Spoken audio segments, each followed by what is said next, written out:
on, everybody? It's your buddy, it's your pal Spaz, Phoenix, the YWC Reality Check, here with your January 5th, say it loud, say it proud, 2022 AEW Dynamite review, also the debut on TBS. We'll get to that when we get to it. First of all, hey guys, what's going on with you? Happy New Year, all that fun stuff. I don't know how I sound tonight, so you're going to have to tell me, because I think I sound better than I have for about a week or so. You guys haven't heard from me for a while. Well, actually, technically that's not true, because you heard from me like 2 days ago when I did the preview for New Year's Evil. But, cards on the table, as they were in that video, I recorded that the week before.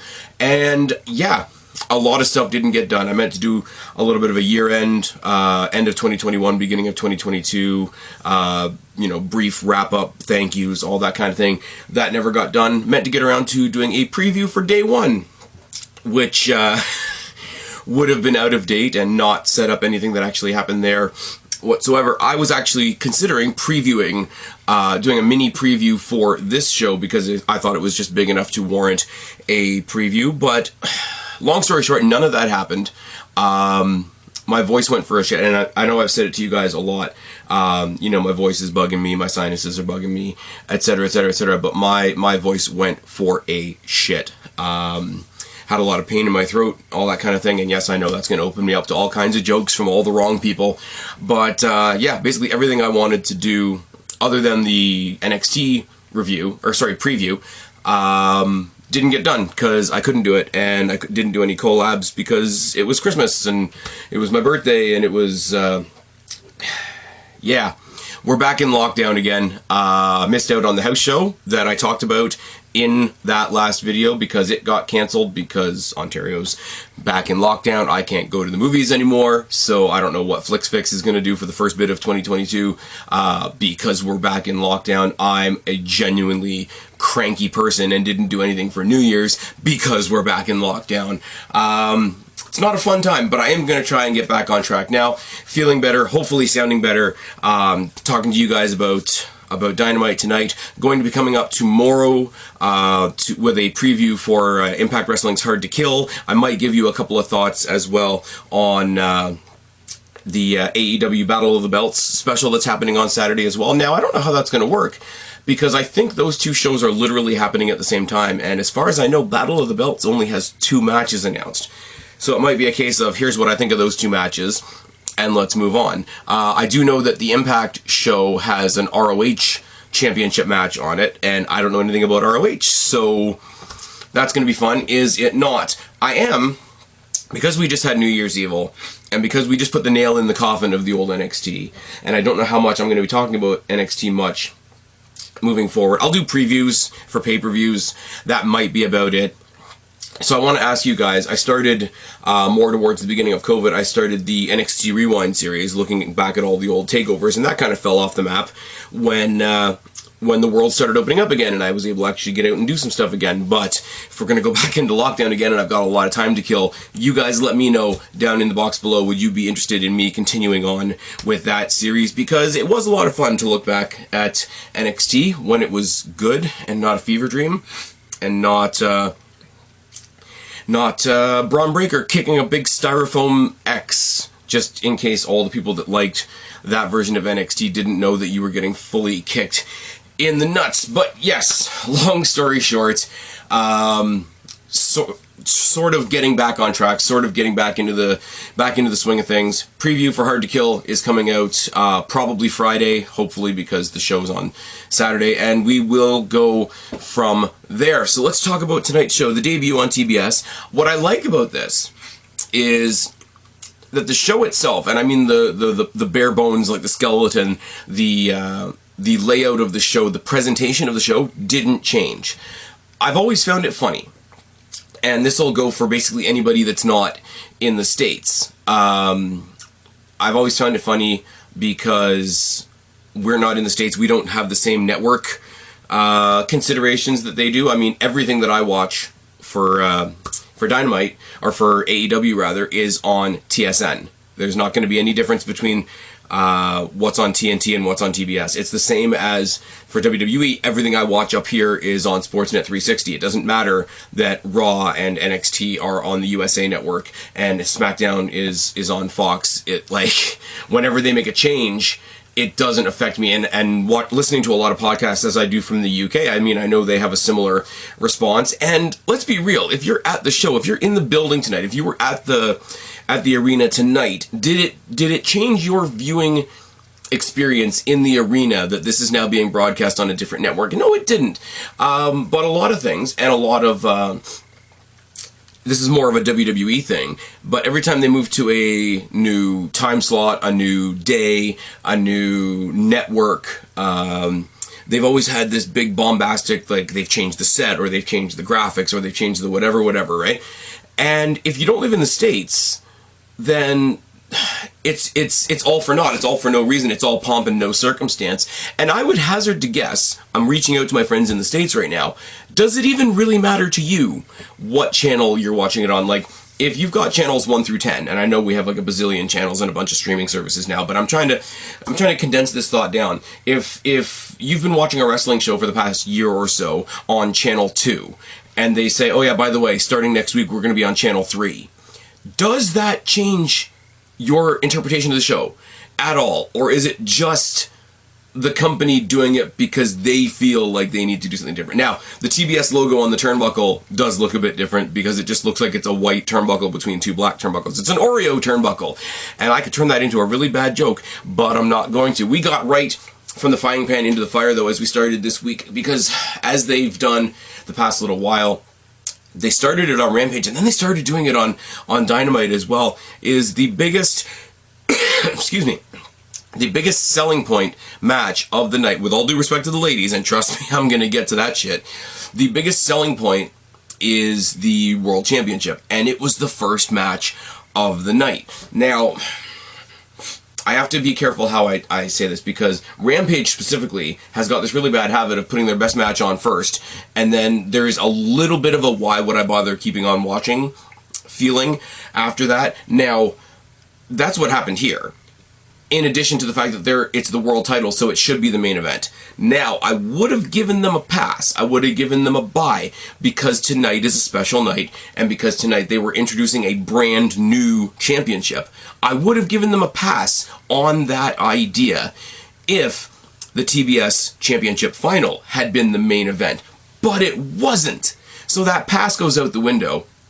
And the best match of the night, all due respect to the Tag Team Championship match, and yes, we will get to that when we get to it, they got to stop front-loading the show, because it's got to stop being a downward slope, because it's a weird pacing thing. Now, I understand the other side of that is, you know, oh my god, 5-hour WrestleMania, and we just went up and up and up and up, and by the end of the night, we were all out of energy because there was no time to breathe. You can't have that either. That's not what I'm asking for. But you can't start off with dessert and then say, okay, well, wasn't that fun? Did you enjoy that? Did you like it? Give us all our compliments. Now here's your vegetables. You can't. And as I've been saying about AEW for a long time, there's a lot of dessert on this show, but there's a lot of vegetables. Oh, yes. So let's talk about Bryan Danielson, and you know what? I'm going to keep calling him Daniel Bryan. Sorry, force of habit, it is what it is.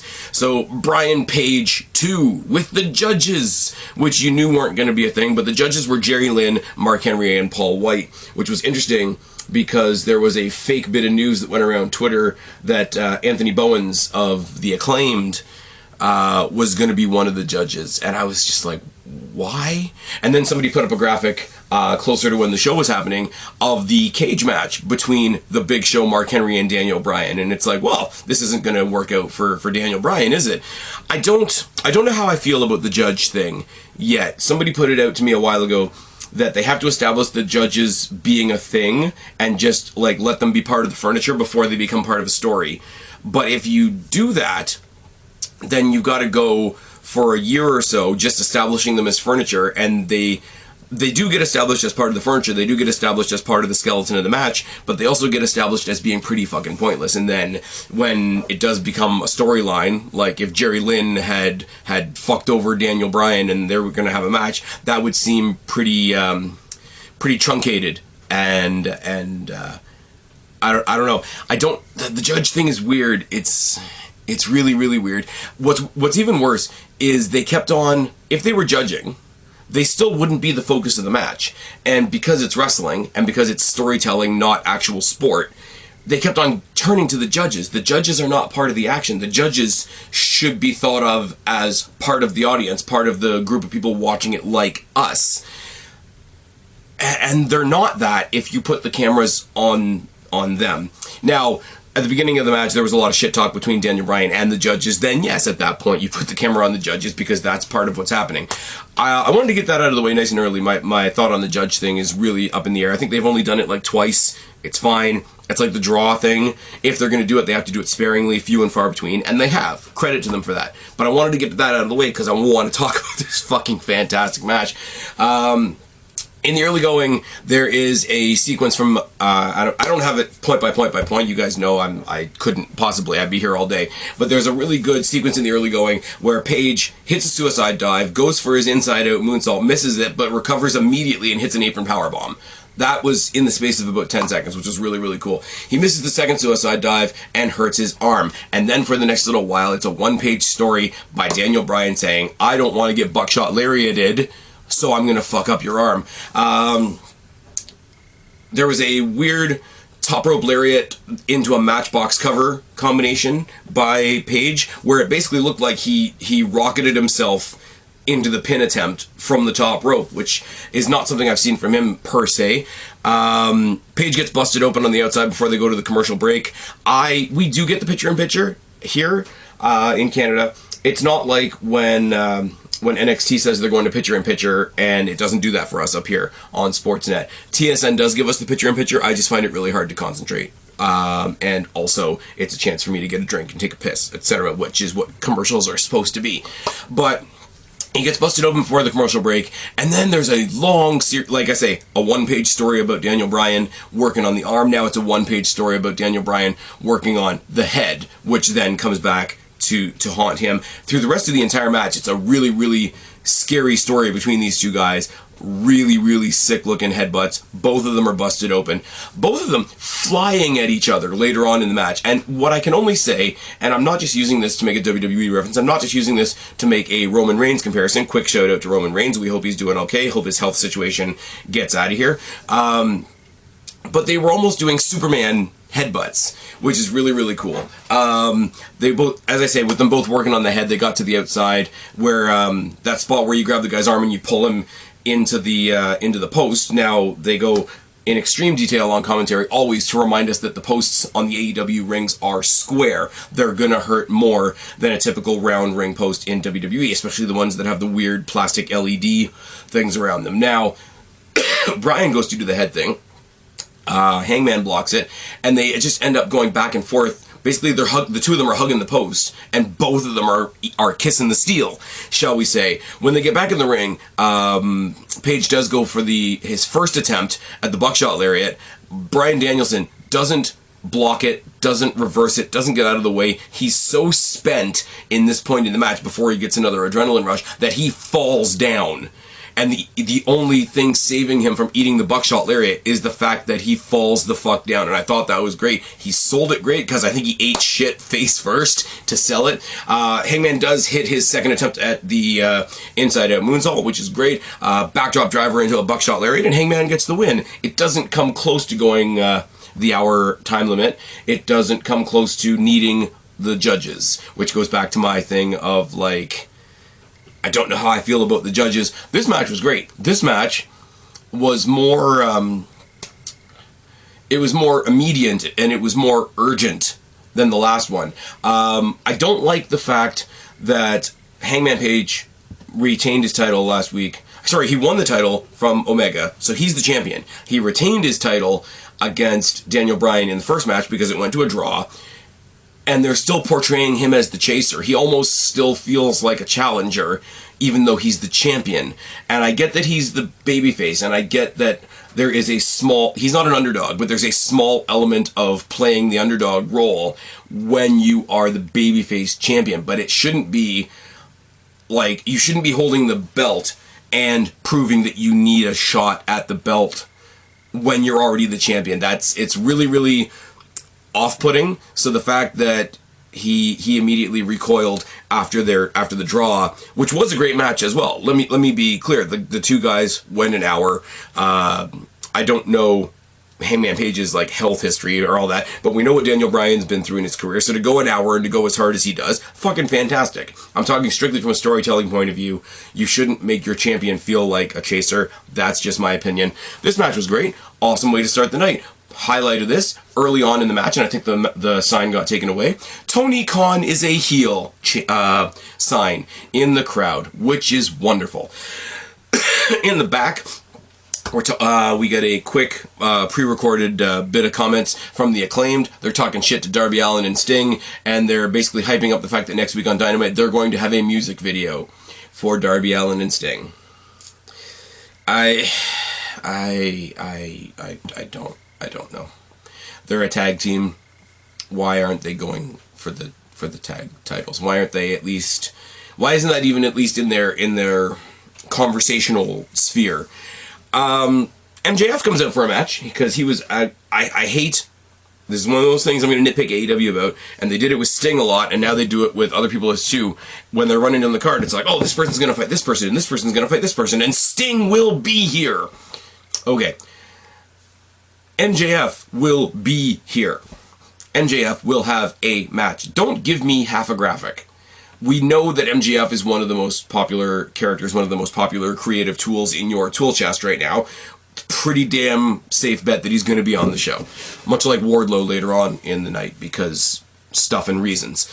MJF is taking on Shawn Dean. Who the fuck is Shawn Dean? Well, it turns out it doesn't matter who Shawn Dean is, because 5 seconds into the match, MJF gets chased off by CM Punk. CM Punk then turns to Shawn Dean, whoever the fuck that is, and no, I'm not watching Dark or Dark Elevation, because a wrestling company shouldn't give you homework. He puts a GTS on Dean, and he's announced as the winner, which is immediately, it sinks into you after a second. It's like, all right, MJF wants to go for the championship. MJF doesn't want to go after Punk. Punk wants to fight MJF. MJF won't get a title shot if he can't start picking up wins because of the ranking system that they acknowledge sometimes. So Punk is going to be the gatekeeper of MJF's title aspirations, which I think is great. He just says basically, this is your life every week until you agree to fight me. I lost my place. They go back and forth. They mentioned over and over and over again the reference that MJF made a couple weeks ago about him being as good as Piper in Portland or whatever like that. He tells Punk that he's not Piper either, because Piper actually got to main event WrestleMania, and if people don't respect me, maybe I'll go main event WrestleMania too. Punk, obviously, because we have to get the WWE digs in, he says, hey man, by all means, sure, go and main event night 4 of buy one, get one free extravaganza. I don't care, man. I just want to kick your ass. And they wind each other up, and they wind each other up, and they wind each other up, and eventually MJF agrees. Next week, it's going to be Punk versus Wardlow. Wah, wah. Which is really fucked, because at one point, whatever the last pay-per-view was, there was a rumor that Punk was going to fight Wardlow, and that would have been weird. So this is going to be weird. I get it from the purpose of MJF hiding behind his minions, hiding behind FTR, probably hiding behind Sean Spears, eventually hiding behind Wardlow right now because he's the big brick wall. He's a coward. Punk wants to fight. Punk's going to get frustrated because he can't fight him. Wardlow has problems with MJF. He's not going to like being used. It's going to feed into that story. It's all good. It's all wonderful. Who the fuck is Shawn Dean? I don't know. We're going to get to this match eventually where it's going to be MJF versus Punk, and it's going to be awesome. But right now I do like this version of CM Punk who's not even pretending to be, like, he's the good guy because he's facing MJF, but he's not even pretending to be an actual, like, Snow White babyface. He's just going to be the gatekeeper of MJF having any success, which is kind of fun.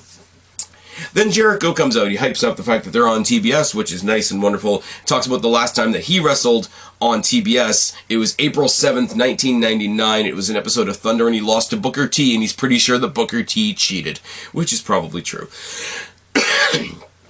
Talks a little bit of shit about 2.0. He calls them Terrence and Phillip. 2.0 come out, and they do 2.0 stuff. Calls Big Magic, Matt Martell, calls him Squarehead, calls the other one Pinhead. There's a run-in by Garcia. There's a 3-on-1 attack. They're saved by Santana, Ortiz, and Kingston. Now, they all have a common enemy, but they're going to play up this thing of the enemy is not my friend. And Ortiz and Jericho are going to fight at some point, and that's going to be fun. In the meantime, this is a thing because a 3-on-1 attack became a 4-on-3 attack, and that doesn't really make you look like baby faces, is all I'm going to say about that. I'm entertained by the idea of Eddie Kingston versus Chris Jericho. I don't know whether that's going to happen on a pay-per-view or like an elevated main. I know they got Beach Break coming up soon. Maybe it'll be on that. I don't know that I necessarily want to hold that out to a pay-per-view, but I do know that I do want to see it when it happens. And it is kind of it's kind of strange once again because Santana and Ortiz are Jericho's guys, and they've been spending a lot of time with Kingston, just like Kingston took Penta and Ray from Pac at one point, and that got all weird. So is his thing, he steals members from other factions? I don't know. We see highlights from Dark because Jake Atlas is all elite. Yay! I mean, don't get me wrong. Representation is important, blah, blah, blah. Put it in a hashtag. Jake Atlas is a fine wrestler. He's okay. He's a good other body in the ring if there's somebody else in the ring that I actually care about. And he's got a cartwheel DDT that a lot of people seem to like. I don't have anything against the guy. Wish him all the best. Cannot sit here and tell you guys that I care. I really, really don't. But they must care about him because they've set him up with a hell of a doozy of a way to debut on Rampage, because the Undisputed Era, and yes, that's what they are, so that's what I'm going to call them, are in the back, and they're bragging about how they beat down the Best Friends last week. Cole preaches how once they add in the Bucks, they're going to be the most powerful 5-man supergroup in wrestling, and then for reasons, he sort of stops in the middle of his promo and calls out Jake Atlas for Rampage, and he says, you know what, if I feel like it, I might just send you back to Orlando, because the flavor of the night is shots at WWE. Oh yes. Wardlow took on some guy, and some guy took a C4 from Sean Spears before he could even get in the ring for the match to start, and then he ate a lot of power bombs. That's it. TBS Championship. TBS Championship final between Ruby Soho and Jade Cargill. And you can't talk about this match without acknowledging what happened over New Year's. And I'm not going to get into it. Actually, you know what? I'll give it to you guys. Put it down in the box below. If you want my detailed thoughts on the Big Swole, Tony Khan, Twitter confrontation and the issues arising from that, I will give you my detailed thoughts at a later date if you want them. Long story short, Reader's Digest version of my thoughts. Big Swole is absolutely right. And it doesn't matter. Tony Khan is an absolute idiot, and it shouldn't matter. Because identity politics is not a replacement for talent. It's not a replacement for being over, and it shouldn't dictate what happens in wrestling. But the answer to that is not Tony Khan going on Twitter and giving the AEW executive version of, I have lots of black friends. I mean, I hate identity politics, but even I'm going to say, Tony Khan, you're a fucking idiot. So, to make up for that, to make up for all the woke SJW fucks that Tony Khan pissed off over the New Year's, we have Ruby Soho getting fucked over for the TBS Championship. Oh yes. We have a decent power versus experience story going on. Ruby Soho goes for a dropkick on the outside where she somehow hurts her shoulder, and that becomes the story of the rest of the match. I think she goes for the dropkick, and when she lands on her shoulder and just sells it really, really well. And then we just get some garbage. Jade Cargill's not a good wrestler. She's not a character that I give a shit about. They've now partnered her up with Mercedes Martinez to try and make her interesting, and that's not going to work. Martinez got involved. Thunder Rosa got involved. Smart Mark Sterling got involved. Jade Cargill hit a really ugly-looking botched finisher to get handed a TBS title. And that title, on its first night of existence, has been sacrificed to the SJW gods to make up for Tony Khan being a moron. Oh, yes. And then to double down on that, we have Serena Deeb in the back trying to be a heel, cutting a really weird interview with Jim Ross. And it's basically, I'm entitled to this and that and the next thing, and how can you tell me that I'm not the best woman in this company? It's really funny, because this interview took place right after the TBS championship match, right after we just established the TBS championship on Dynamite on TBS. Yes, the branding is obnoxious enough, as we all know. But now you've got 2 women's championships, and you don't hold either of them, Serena Deeb. That's how we can say you're not the best person on the brand, because you don't have any of the accoutrement that would indicate that you are one of the best women on the brand. Now, talent-wise, could Serena Deeb wipe the floor with Jade Cargill, AEW's Ryback? Absolutely. Kayfabe, which is, I think, what we're still trying to live in here when a character is being interviewed by another character. How can you not call me one? How can you not say that I'm the best woman in the company? Because there's 2 titles and you don't have either one of them. That's all I got. Malachi Black kicked the shit out of Brian Pillman Jr. for a bit. Julia Hart is out there with an eye patch, and they replay her getting sprayed in the face with the black mist, which is bad, because when you see the replay of her getting sprayed in the face with the black mist, it's the opposite eye to the eye that she was wearing the eye patch on, which is fine. And it's cool. I'm sort of starting to have an affinity towards Brian Pillman Jr. because he's not over with me. He's not. I'm sorry. All due respect to who his dad is. All due respect to his ability in the ring. All due respect to him and Griff Garrison as a fun little mid-card tag team. He plays the scrappy guy, the pissed off scrappy guy, really, really well. And against a killer like Malachi Black, that's what he should do. But in the end, he gets a couple good spots in. But it is the story of, hey, I'm fighting a killer. I got a couple good spots in before the killer killed me. And you didn't even get a good spot in because you botched a springboard, you ate a black mass, and you got the win. Malachi Black, I don't know what was going on here because it got really awkward after that because I don't know what that ending was supposed to be. He sort of stares down Julia Hart again, and the save gets made by the Lucha Brothers, which is interesting, right? Which is really, really interesting, and then we go to commercial break. We come back, and we got Ruby Soho being interviewed after her match. So not only have we buried her to put over AEW's Ryback and to sacrifice that brand new championship to the SJW gods because Tony Khan's a moron, we have to double down on it and have a loser's interview with Ruby Soho afterwards, and then we have to have another champion from the division come and kick her while she's down. Fucking hell.